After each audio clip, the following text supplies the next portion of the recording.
Natagpuang patay ang isang scholar ng University of Santo Tomas sa inuupahan niyang silid sa Sampaloc sa Maynila. Sa pangunang pagsasiyasat, walang nakikitang foul play ang mga otoridad. Nakatutok si Ian Cruz. 6 na taon na raw nanunuluyan sa isang silid sa Rosarito Street, Barangay 471, Sampaloc, Manila, si Kelvin Discutido ng Talim Island, Binangonan, Rizal. Simple, mabait at magaling daw ang estudyante ng University of Santo Tomas si Kelvin.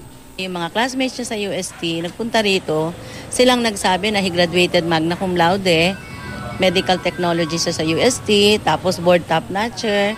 Second year siya ngayon, medical proper, at full scholar siya. Ang pamilya ni Angel Daplas ang nakatira sa tabi ng silid ni Kelvin. Alas 8 ng umaga kahapon nang mapunan nila ang masangsang na amoy. Parang amoy bulok na basura na parang patay na daga, ganyan. Tapos hindi naman po ako na ano nun, kasi alam ko ganun lang. Kinabahan na lang ako nung hapon. Nagkatingan po yung kaklase.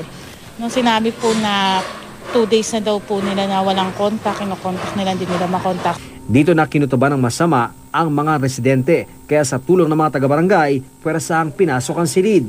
Dito nila natagpo ang patay si Kelvin. Ipinautopsiya na ang bangkay ng biktima at patuloy na hinihintay ang resulta nito. Pero sa inisyal na pagsisiyasat, wala rin nakikitang foul play sa pagkasawi ng biktima.